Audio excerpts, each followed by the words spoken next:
Welcome to Story Reading. The Skate Rink. It was a winter night like any other winter night. I don't have my homework done, but the way the moon glistened off the snowdrifts, I just couldn't stay inside. The skating rink is not far from our house. You can make it in 5 minutes if the sidewalk aren't slippery, so I went skating. I remember it took me a long time to get ready that night because I had trouble finding my skating socks.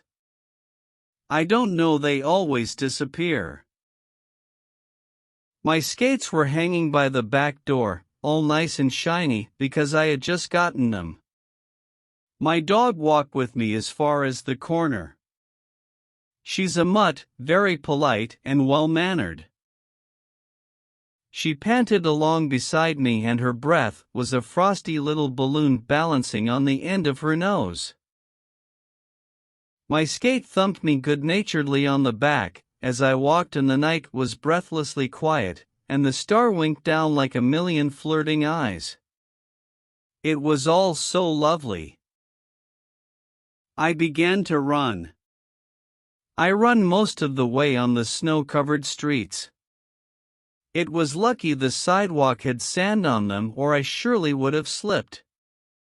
The sand crunched beneath my feet and I could feel the cold through the thinness of my shoes. I always wear old shoes when I skating. I cut through someone's backyard because that was the shortest way to go. And then I was there.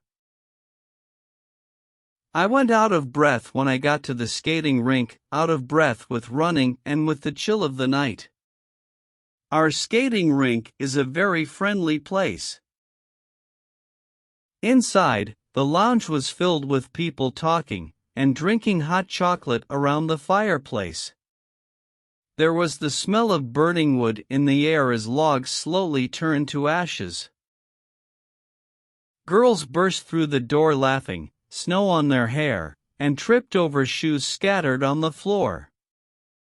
A boy grabbed the hat off the girl he was with and stuffed it into an empty pocket to prove his love.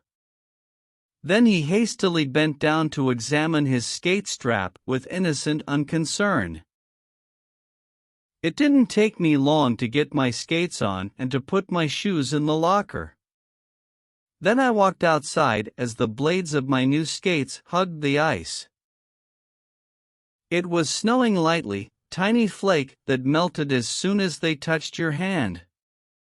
I don't know where the snow came from because there were stars in the sky.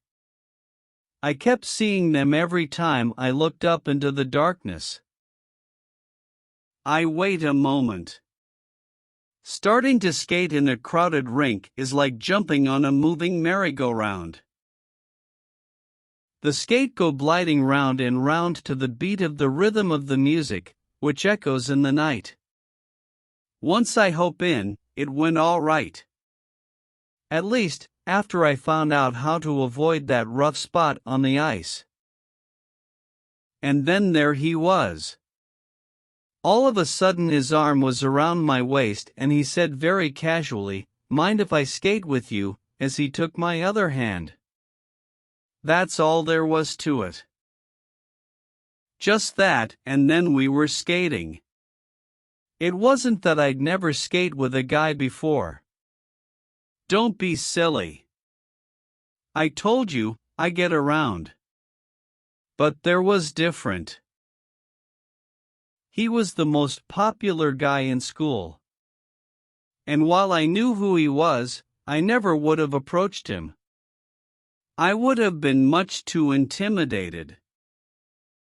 At first I can't remember what we talked about. I can't even remember if we talked at all. We just skated and laughed every time we came to that rough spot in the ice. Pretty soon we were laughing all the time at nothing at all.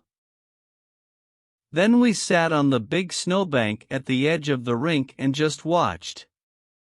He threw a handful on my hair, and he leaned over to brush it off.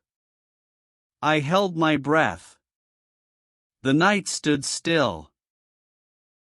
The moon hung over the ice like a big slice of melon, and the smoke from the chimney floated up in a sooty fog. One by one the fight in the house near the rink went out. Somebody's dog wailed a mournful good night to the star, and then curled up for the night to go to sleep. Then he sat straight and said, "We'd better start home." He said, "Shall I take you home, or do you live far? But we'd better start home." See, that's how I knew he wanted to take me home. Not because he had to, but because he wanted to. He went back inside to get my shoes from the locker.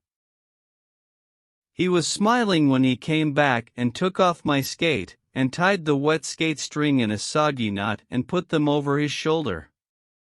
Then he held out his hand, and I slid off the snowbank and brushed the snow off my pants, and we were ready.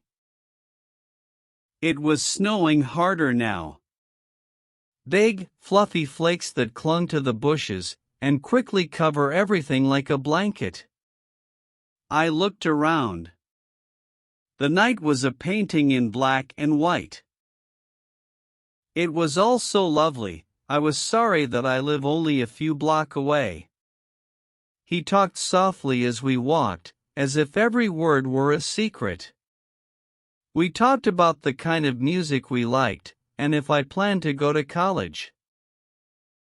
It was a very respectable kind of conversation, and then he said how nice I looked with the snow in my hair, and asked if I had ever seen the moon so close.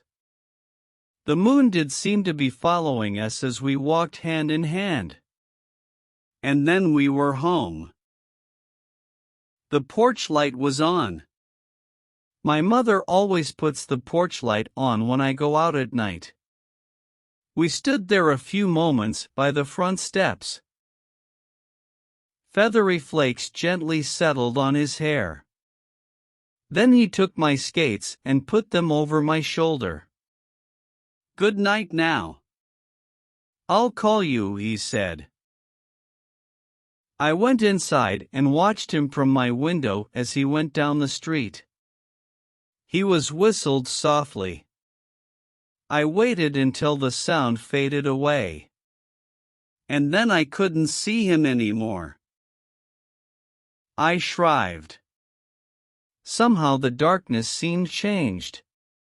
The stars were little hard chips of light far up in the sky, and the moon stared down with a harsh yellow glare. The air was tense with sudden cold, and a gust of wind suddenly erased his footprints into wild oblivion. Everything was quiet.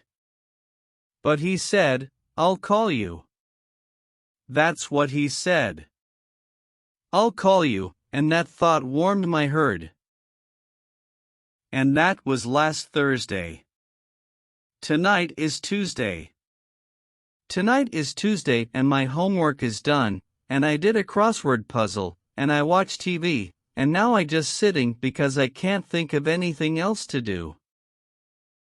I can't think of anything but snowflakes and ice skates and yellow moon and Thursday night.